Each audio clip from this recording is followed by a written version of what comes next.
Professeur Souleymane Diouf, il était là avec nous hier et nous avons eu à voir les équations à deux inconnus et aujourd'hui nous allons voir avec vous les statistiques. C'est à vous, Monsieur Diouf. Merci encore d'être là. Vous étiez là hier, vous avez tenu aussi à nous accompagner aujourd'hui en tout cas. Merci beaucoup et aujourd'hui, place aux statistiques. Merci beaucoup, madame. Bonjour, chers téléspectateurs. Je vous reviens pour vous parler cette fois-ci des statistiques. Je remercie tous les professeurs de mathématiques qui nous suivent en ce moment, en particulier M. Ibrahim Thiam, président de SES Mathématiques et tout son staff. Donc, aujourd'hui, on va parler statistiques. Mais pour ce cours-ci, on va se limiter à l'introduction des statistiques, parce que c'est un cours quand même qui est assez large. Et donc là, pour aujourd'hui, ce qu'on voudrait que l'élève sache faire, c'est qu'aujourd'hui, qu'il puisse d'abord connaître le vocabulaire de la statistique, mais aussi qu'il sache retrouver les effectifs de chaque modalité et enfin calculer les fréquences de chaque modalité en pourcentage. Pour cela, donc, on va commencer par donner le vocabulaire de la statistique. La statistique est une science qui étudie un ensemble qui est appelé population. Chers apprenants, une population n'est pas forcément des êtres humains, comme aurait pu penser peut-être un médecin. Ce n'est pas forcément non plus des animaux comme aurait pu penser un vétérinaire. Ce n'est pas aussi forcément des végétaux comme aurait pu peut-être penser un agroforestier. Mais on va appeler seulement ensemble, population, excusez-moi, tout ensemble sur lequel porte une étude statistique. Ça peut être des caméras, ça peut être des tables, ça peut être des stylos. Dès l'instant que l'étude porte sur l'ensemble statistique, on va dire donc là, c'est la population qu'on va étudier. Dans cette population, on étudie forcément des propriétés. Une population aussi est composée d'éléments. Chaque élément ici de la population sera appelé individu. On parle aussi d'unité statistique. Une partie de la population, un sous-ensemble, sera seulement appelé échantillon. C'est des termes que vous entendez souvent à la télé, à la radio. C'est seulement un sous-ensemble de la population. La propriété étudiée sur la population sera ici appelée caractère. Ce caractère peut être quantitatif ou bien qualitatif. Le prof de philo va parler peut-être de quantification si le caractère est mesurable. S'il n'est pas mesurable, on va se dire qu'il y a un caractère qualitatif. Les exemples sont nombreux. Si pour un caractère quantitatif, on peut parler de l'âge, de la taille, qui sont des éléments qui sont mesurables. Pour un caractère qualitatif, on parlait de la religion, de l'ethnie, de la nationalité. Ça, c'est des éléments qu'on ne peut pas mesurer. Donc, quand ce n'est pas mesurable, on va parler de caractère qualitatif. Maintenant, quand il est quantitatif, il peut être discret comme il peut être continu. Et là, il faut qu'on marque une petite pause. Pourquoi? La notion de discret et de continu est souvent liée à la quantité que nous avons. Mais c'est surtout lié au fait que les éléments puissent occuper un intervalle entier ou bien qu'ils puissent être des éléments isolés. Quand c'est des éléments isolés, on va dire qu'il est discret. Je prends un cas, par exemple, je suis en train d'étudier le nombre d'élèves dans chaque classe. Ça, vraiment, c'est des éléments isolés. On va parler de 30, de 40, de 50. Par contre, si je veux étudier la taille d'une population donnée, eh bien, cette taille peut varier de 1,30 m à 2 mètres. Mais vous voyez, ça va prendre tous les éléments d'un intervalle donné. Donc, s'il y a un grand nombre d'éléments dans la population, je peux scinder cette population-là en des intervalles qui seront appelés, seront appelés des classes. Alors, ça c'est le caractère discret, caractère continu. Il y a maintenant ce qu'on va appeler ici effectif. Quand j'étudie une population, pour chaque modalité, ce qui m'intéresse, c'est combien de fois la modalité revient. C'est ça qu'on va appeler effectif. C'est pourquoi dans vos classes, chers apprenants, on va dire effectif de la classe, on dit par exemple 40, filles 25, garçons 15 par exemple, c'est la tendance maintenant. Hein? Donc, je ne l'invente rien. Maintenant, de plus en plus, les filles sont plus nombreuses que les garçons dans les classes.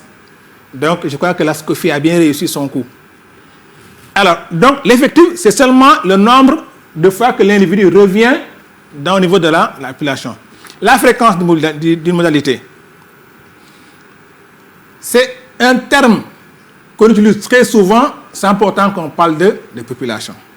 On dira, à l'Assemblée nationale, nous avons par exemple 54 filles sur 180 députés. 54 filles ou femmes? Femmes, excusez-moi, 54 femmes sur 180 députés. Merci beaucoup, Dr Massamba. Peut-être emporté par la classe, où on parle de filles et de garçons. Je ne veux pas qu'elle vote une loi contre la salle des profs. Exactement. Mais on peut partir du Parlement des enfants. Parlement des enfants aussi, voilà. Ben oui, d'accord. Mais parlons de femmes. Comme ça, au moins, on est couvert. Exactement. Donc, vous voyez, on prend seulement l'effectif des femmes sur l'effectif total des députés à l'Assemblée, qui donne seulement ici une fréquence. Maintenant, pour le donner en pourcentage, il y a qu'à multiplier seulement ce rapport-là par 100, et vous avez un pourcentage. On pourra dire donc, nous avons par exemple 25% de femmes à l'Assemblée. Nous avons 40% de femmes à l'Assemblée. Qu'est-ce qu'on a seulement fait? On a pris le nombre de députés femmes sur le nombre total de députés multiplié par 100. À partir d'aujourd'hui, Mme Aïssou Bentoub pourra donner le pourcentage de femmes au niveau de l'Assemblée nationale dès l'instant qu'elle a l'effectif des femmes et l'effectif total des députés à l'Assemblée nationale. Donc, effectif des femmes, c'est l'effectif total multiplié par 100, donne exactement le pourcentage. Effectif total multiplié par 100. Effectif partiel. J'ai besoin de beaucoup plus de précision. Très bien. Effectif des femmes sur effectif total des députés multiplié par 100. 50% au Sénégal. Prenons peut-être un exemple. Voilà. L'ensemble des députés, c'est 150. 150. Supposons il y a 50 femmes. Donc on fait 50 divisé par 150 multiplié par 100. C'est la règle de 3 inversée. Ou la règle de 3. C'est la règle de 3, voilà. Et là maintenant, ce qu'on va appeler, on va dire, c'est ça pour 100. Voilà. Exactement. Là, c'est beaucoup plus clair. Donc les leçons de CM2 sont encore utiles ici. Mais justement, et surtout en statistique, en réalité, ce que les gens ne savent pas, c'est que la statistique, c'est le vécu de tous les jours qu'on utilise. Maintenant, dès l'instant qu'on utilise les termes mathématiques, souvent, l'apprenant peut se perdre. Mais en réalité, ça, de tout temps, on les fait. Alors, on prend ici un exemple qui va nous permettre donc d'illustrer tout ce qu'on a dit. Je prends une étude sur les cas importés testés positifs au coronavirus. Par jour, dans un pays, je ne dis pas au Sénégal, hein, dans un pays, disons. Donc, pendant 25 jours, chaque jour, le ministre vient à la télé et vous dit, nous avons tant de cas testés, voilà tant de cas positifs, voilà tant de cas importés parmi ceux qui sont positifs. Voilà le résultat. On demande la population étudiée, c'est très important. Parce qu'on a dit, l'étude doit porter sur une population donnée. Donc, il faut qu'on maîtrise d'abord la population ciblée par l'étude. On demande aussi les caractères étudiés sur cette population. Est-il quantitatif ou qualitatif? Enfin, dans un tableau, ce qui est très fréquent dans les journaux, donner pour chaque modalité l'effectif et la fréquence en pourcentage. Quand on lit l'énoncé, déjà la population est donnée dans l'énoncé. Parce qu'on dit quoi? L'étude porte sur quoi? Les cas importés testés positifs Au coronavirus. au coronavirus. Chers apprenants, la population, ce n'est pas les cas importés. Ce n'est pas les cas testés positifs. Ce n'est pas non plus les cas comment encore, testés positifs au coronavirus. Mais c'est très sélectif. C'est les cas importés qui sont testés positifs au coronavirus qui constituent la population qu'on va étudier. Donc la population, c'est les cas importés testés positifs au coronavirus. Là maintenant c'est clair, l'étude porte sur cette population-là. Si c'est un cas de contact, il n'est pas concerné. Si c'est un cas qui est en quarantaine, il n'est pas concerné. Il faut qu'il soit un cas importé et testé positif au coronavirus. Qu'est-ce qu'on étudie cette population-là? Ce n'est pas la nationalité, ce n'est pas le pays d'origine, ce n'est pas l'ethnie, ce n'est pas la couleur, c'est le nombre de cas que nous avons. Le nombre, il est comment? Il est quantitatif. Ça quantifie. Premier jour, on avait combien? Un seul cas importé, testé positif. Deuxième jour, il y en avait 4. Troisième, il y en avait 8, ainsi de suite. Ça, c'est des données brutes qu'il faudra maintenant confiner dans un tableau qui nous permet d'avoir une meilleure lecture de la situation. Comment est-ce qu'on va les confiner? On va prendre d'abord ce qu'on appelle les modalités. Il y a combien de modalités?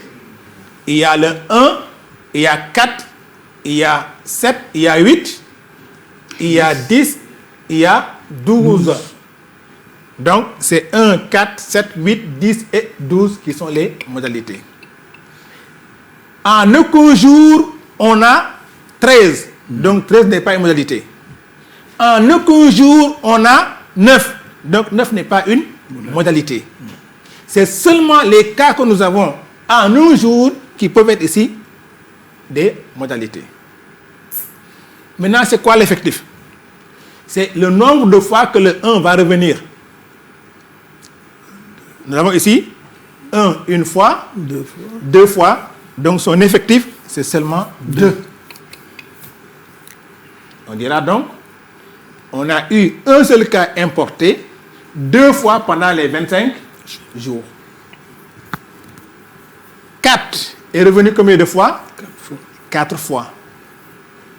7 est venu 4 fois aussi. 8 est venu combien de fois? 5 fois. 10 est venu 7 fois. Et 12 est venu 13 fois. 3 fois.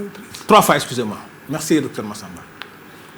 Dans une étude ultérieure, on aurait pu voir que là,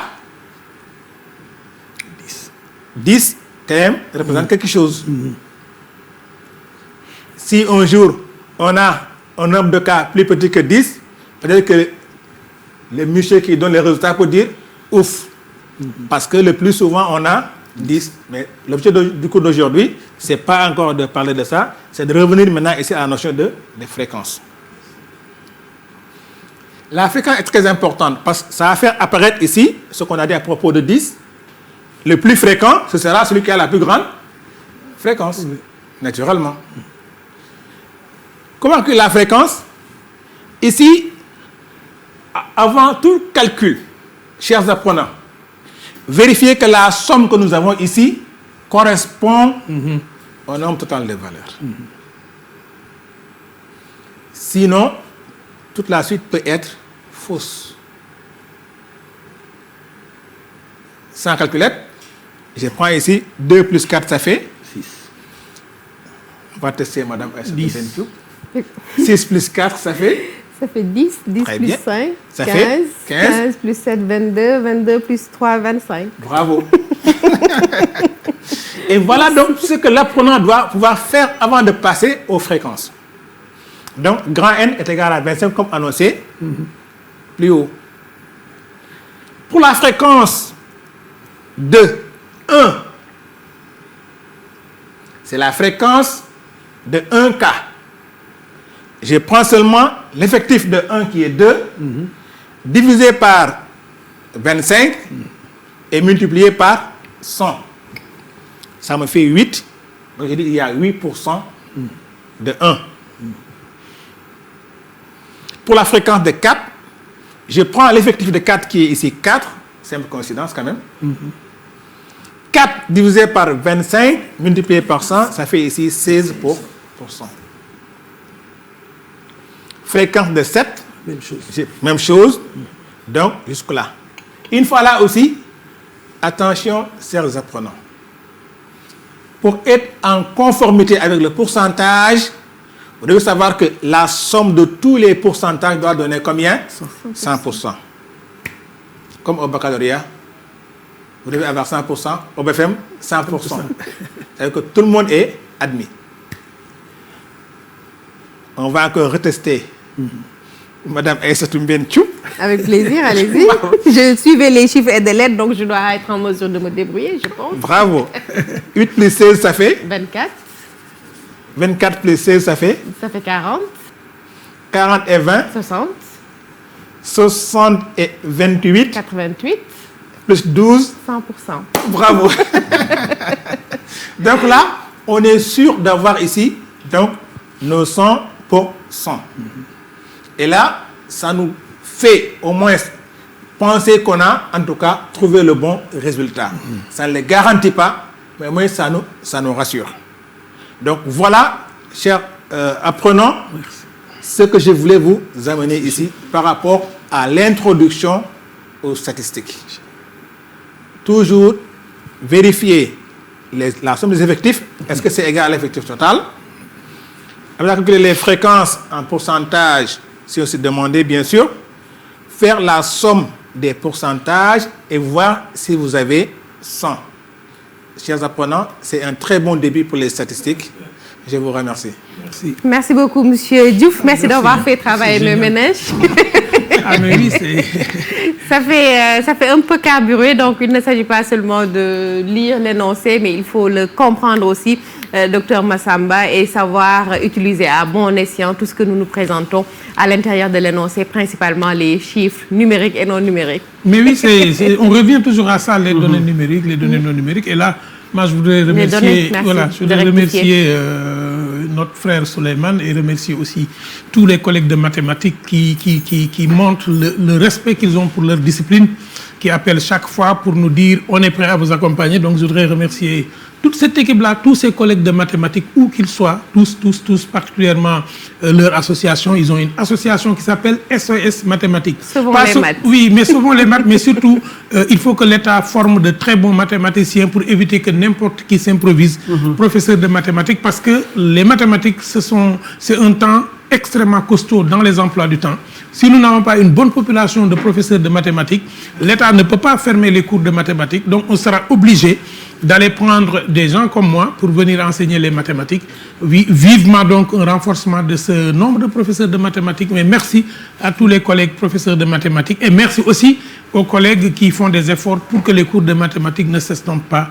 Ensemble, nous allons y parvenir. Bien sûr, nous allons y parvenir, Dr Massamba, et aussi ça nous aide énormément par rapport aux chiffres que nous avons, de pouvoir faire une interprétation. Et aussi, c'est important dans le moment présent que nous vivons avec le coronavirus. Mais c'est l'intelligence pédagogique, oui. C'est vraiment collé aujourd'hui à l'actualité. Voilà, tous les jours, un jeune peut prendre les statistiques et au bout de la semaine, les données, oui. Et au bout de la semaine, il peut faire ce tableau-là. Ça peut servir d'application. Ben exactement. Alors, suivez tous les matins le ministère de la Santé avec le docteur Aloïse, le ministre de la Santé. En tout cas, bravo à tous ces hommes et femmes qui portent le combat, ces grands gaindés Corona encore. Merci à vous. Nous allons recevoir un autre enseignant, un autre professeur de lettres. Voilà, ce sera peut-être d'un moment à l'autre. En attendant. Mais on va en profiter pour remercier quand même le ministre de la Santé et ses équipes, mais particulièrement lui dire que voilà, tout le pays est avec eux. Et nous avons eu aussi un homme public qui a eu le courage de faire de la pédagogie à partir du moment où il a été testé et positif. Notre frère Moustapha Guirassy, je voudrais lui dire toute ma sympathie et toute notre sympathie à l'ensemble des malades, mais surtout aux familles des malades. Ne fuyons pas les malades, gardons les gestes barrières, ne montrons pas de haine, ne montrons pas de recul par rapport à... C'est pas une maladie de la honte. C'est pas une maladie de la honte. Non, je l'ai dit la dernière fois et j'y reviendrai. Il n'y a pas de maladie honteuse, il n'y a que des gens qui ont des comportements honteux. Aujourd'hui, on nous demande de prendre notre distance, mais on ne demande pas de mépriser les gens. Sori nit ki taxul nga wan ko mbagnel. Nañu sori ñi nga xamné dañoo wop bañ ñu wal, waye ci biir sori gi nañ leen jégué ci suñu biir xol ba ñu xamné wop ji ñi ngi koy bokk ak ñoom. Beaucoup plus d'amour, beaucoup plus d'humanité que d'ordinaire. Nous en avons besoin en ces temps extrêmement difficiles. En tout cas,